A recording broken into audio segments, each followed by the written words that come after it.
बाप की अर्थी को बेटा हाथ नहीं लगाता था, वीडियो कॉल से वो दूर से ही देखता था। 2,500 कर्मचारी हरियाणा के अंदर, इनके घरों के चूल्हे पिछले 6 दिन से ठंडे पड़े हैं। सिर्फ सरकार की नाकामी और ठेकेदार के कारण है कि हमारे ठेकेदार ने हमारे साथ गलत किया। जिनके ऊपर सरकार कोरोना योद्धा कह करके फूल बरसा रही थी और मीडिया में कवरेज ले रही थी। एक एक सैंपल के लिए हमने सारी रात काली की है और आज हमारे साथ ये दशा होगी कि हम दरी पे बैठने को मजबूर हो गए हैं।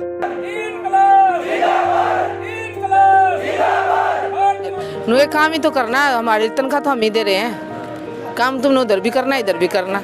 स्वीपर का काम तो ऐसा काम होता है कि डेड बॉडी पड़ी है तो उसके क्या पता उसकी ही चादर को उठा के और वो करना पड़ जाए। फिर परेशानी हर किसी को है सर, एक रोजगार छीन लेना छोटी बात नहीं है। हिसार के सिविल हॉस्पिटल में हम लोग मौजूद हैं, जहां पर 71 कर्मचारियों को निकाल दिया गया है। 31 मार्च को इन सबको रिलीविंग लेटर दे करके निकाला गया है। पिछले 6 दिन से लगातार ये प्रदर्शन कर रहे हैं, लेकिन किसी तरह की सुनवाई नहीं हो रही है। कोविड के दौर में इनकी भर्ती की गई थी, उसके बाद कोरोना योद्धा कह करके इनके नाम से प्रधानमंत्री ने खूब कवरेज ली है, लेकिन फिलहाल इनकी नौकरी के बारे में नहीं सोचा जा रहा है। हमारे को 2020 में कोविड जब चला था उस टाइम हमारे को सैंक्शन पोस्ट नहीं थी, उसके अकॉर्डिंग लिया गया था, एक आउटसोर्सिंग पॉलिसी थी उसके अकॉर्डिंग। और अब हमारे को 31 मार्च के बाद में सभी को रिट्रेंच कर दिया गया है। जो कर्मचारी है, लैब टेक्नीशियन भी है, यहाँ डाटा एंट्री ऑपरेटर भी है, वार्ड बॉय भी है, स्वीपर भी है। और मैंने उस टाइम काम किया, हम सब ने ही, मतलब जब पीक पे था, जब बाप की अर्थी को बेटा हाथ नहीं लगाता था, वीडियो कॉल से वो दूर से ही देखता था। मैं एनआरसी के अंदर टेस्टिंग में मेरी ड्यूटी थी, मैंने रात को 2 बजे तक काम किया है।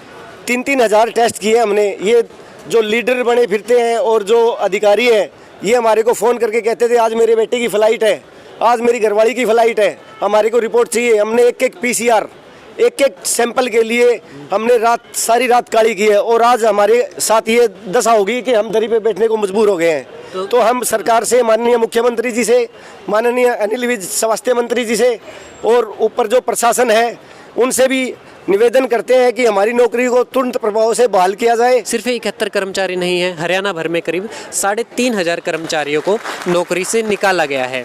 अलग अलग कैटेगरी के कर्मचारी है, कोई स्वीपर था, कोई स्टाफ नर्स है, कोई लैब टेक्नीशियन है, या फिर डाटा एंट्री ऑपरेटर भी थे। ज्योति नाम है सर, मैं डाटा एंट्री ऑपरेटर के पद पे पिछले 5 साल से कार्यरत थी। उसके बाद इसमें कैसे आपकी भर्ती हुई? ठेकेदार ने गैर तरीके से इसमें डाल दिया था 9 महीने पहले। और जैसे पहले डाटा ऑपरेटर का जो आपका काम था वो भी ठेकेदार के थ्रू हो रहा था? ठेकेदार के थ्रू था, बट वो सैंक्शन पोस्ट पे था, एक प्रोग्राम के अंडर लगी हुई थी मैं। तो जैसे आपको जो डाटा ऑपरेटर की जॉब है उससे हटा करके कोविड में डाला गया। हाँ जी। तो इसके आपके अलावा कितने और ऐसे कर्मचारी जिनके साथ ऐसा? एम्प्लॉय है कि ये वार्ड सर्वेंट है और एक स्वीपर है।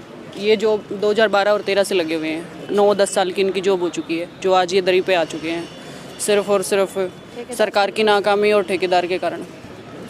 और अभी जैसे आपको रिलीव कर दिया गया है, उसके बाद से बातचीत हुई है कुछ CMO वगैरह से कि या फिर ठेकेदार से कि ऐसा क्यों किया? हमारे जो भी अधिकारी थे हम सब से मिले थे फर्स्ट डे, तो सब ने मना कर दिया गया कि हमारे हाथ में कुछ भी नहीं है, सरकार ने ऊपर से सैंक्शन नहीं दी है तो हम कुछ नहीं कर सकते हैं।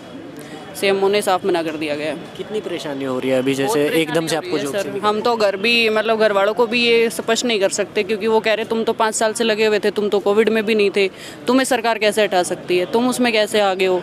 तो फिर परेशानी हर किसी को है सर, एक रोज़गार छीन लेना छोटी बात नहीं है। उस पर हमारे काफ़ी चीज़ें जुड़ी होती हैं, उस चीज़ से हमारी फैमिली भी उस पर हमारी वो होती है, हमारा सेल्फ रिस्पेक्ट भी होती है, जो आज सरकार द्वारा यहाँ ला के बिठा दिया है। वो भी हमारे रिश्तेदार हैं, हमारे अड़ोसी पड़ोसी हैं, उस चीज़ को भी वो भी हमें इफेक्ट करती है वो चीज़।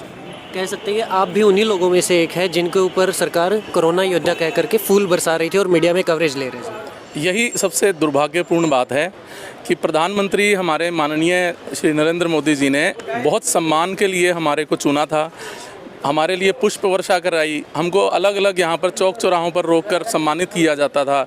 परंतु अब जब कोरोना महामारी थोड़ी कम हुई है, हम यह किसी तरह से भी नहीं कह सकते, क्योंकि आज भी विश्व में बहुत से ऐसे देश हैं, चीन, नीदरलैंड, इंग्लैंड, ब्रिटेन, जहां पे आज भी लॉकडाउन लगा हुआ है। भारतवर्ष के कारण इन्हीं कर्मचारियों के कारण आज महामारी कंट्रोल में है और सरकार ने उसका इनाम ये दिया है कि इन कर्मचारियों को घर बिठा दिया है। इनके 71 कर्मचारी जिला हिसार के और लगभग 2,500 कर्मचारी हरियाणा के अंदर, इनके घरों के चूल्हे पिछले 6 दिन से ठंडे पड़े हैं।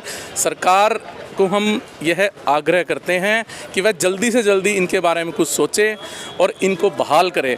सरकार ने हरियाणा रोज़गार कौशल निगम करके एक पोर्टल चलाया है, उसके ऊपर इनके दस्तावेज अपलोड किए जाएं और इनको जल्दी से जल्दी किसी भी प्रोग्राम के अंतर्गत लेकर जन सेवा के जो कार्य चल रहे थे उनको मत रोकें, क्योंकि इनकी नौकरी से निकालने के बाद वो कार्य भी ठप हुए हैं। सरकार यह मानने को तैयार नहीं है कि इनके जाने से, जब इनकी ज़रूरत क्या पड़ी थी, इनको नौकरी दी है तो इनकी ज़रूरत थी स्वास्थ्य विभाग में, आज इनको निकाल दिया तो वो कार्य तो ठप हो गया। क्या सैंपलिंग होनी बंद हो गई है? या तो सरकार पटल पर विधानसभा सत्र चल रहा है। मैं माननीय मुख्यमंत्री जी से पूछना चाहूँगा, मैं आम नागरिक हूँ, मैं उनसे पूछना चाहूँगा कि आज पटल पर सदन के वो ये बता दें कि कोरोना महामारी संपूर्ण रूप से भारत में ख़त्म हो गई है, एक भी मरीज़ नहीं है और वो मरीज़ कभी वापस भी नहीं आएंगे, बीमारी वापस लौट के नहीं आएगी, तब हम मानते हैं कि इस लेटर की कोई कीमत हो सकती है। लेकिन बजट का हवाला देकर जब सारे मंत्री नई नई गाड़ियों में घूम सकते हैं, नई नई बिल्डिंग्स बन सकती हैं सरकारी सारी की सारी, तो ये कोरोना वॉरियर्स का सम्मान नहीं वो दे सकते, इनका मान दे नहीं सकते। कितनी तनख्वाह लेते हैं ये? किसी की 15,000 तनख्वाह है, किसी की 17,000 तनख्वाह है, और ये उन कर्मचारियों के बराबर काम करते हैं जो 80-80, 90-90 हज़ार रुपये तनख्वाह लेते हैं। 2012 से लगी हुई हूँ और अब इनको मेरे को कोविड में कर दिया सीपर की। उससे आपके काम में कितना बदलाव आया था कि नॉर्मल जो वार्ड में कर रहे थे और उसके बाद कोविड वार्ड में आपको काम करना पड़ा था, कितना बदलाव था काम में?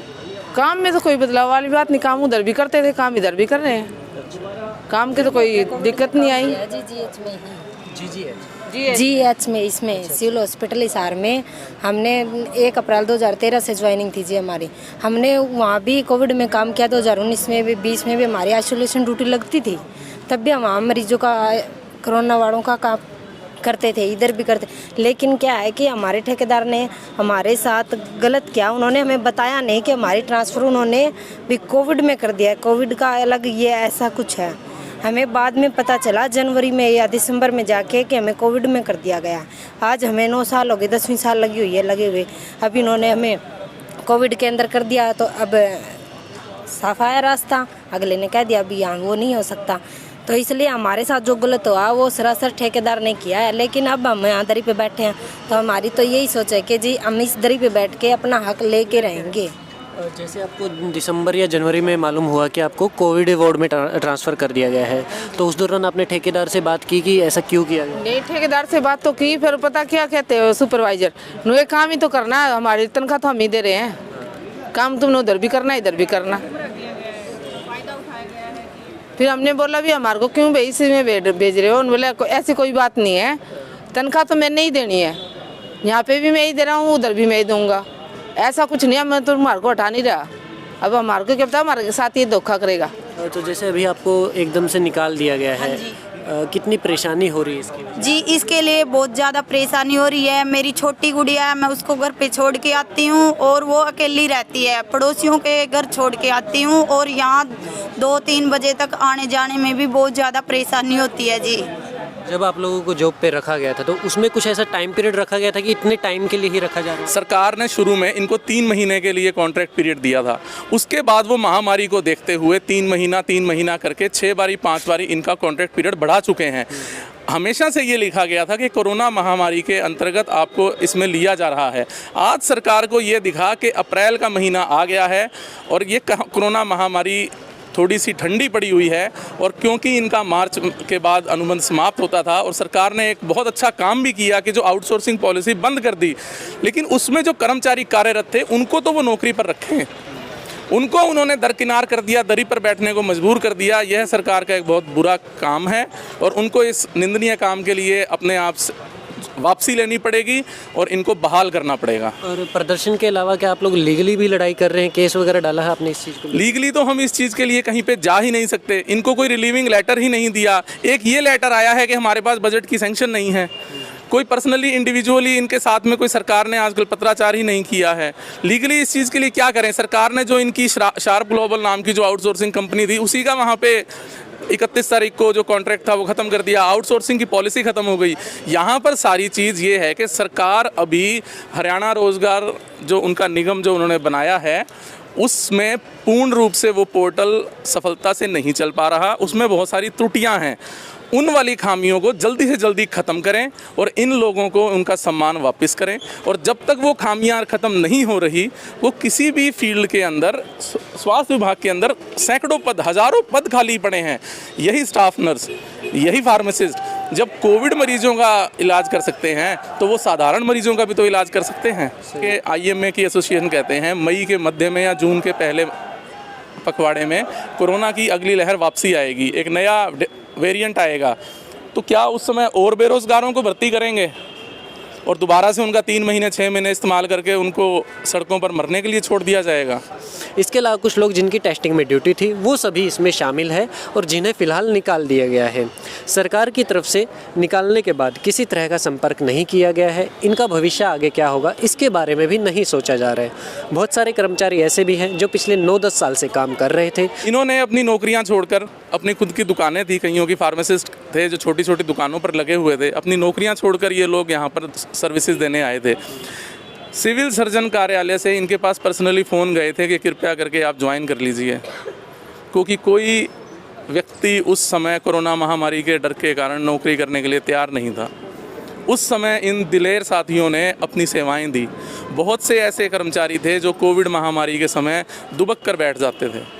सरकार टीचर्स को, पुलिस को, पटवारियों को सम्मानित कर रही है, हमको कोई समस्या नहीं है। सरकार जिसे सम्मानित करना चाहती है सम्मानित करे, लेकिन जो मरीजों को फर्स्ट हैंड डील करते थे, मरीजों को इलाज करते थे, यहाँ पर 7 स्वीपर ऐसे बैठे हुए हैं जो जिन कोरोना मरीजों की मृत्यु हुई थी उनकी डेड बॉडी की अंत्येष्टि तक करी हुई है, और ये उसका सरकार ने इनाम दिया है।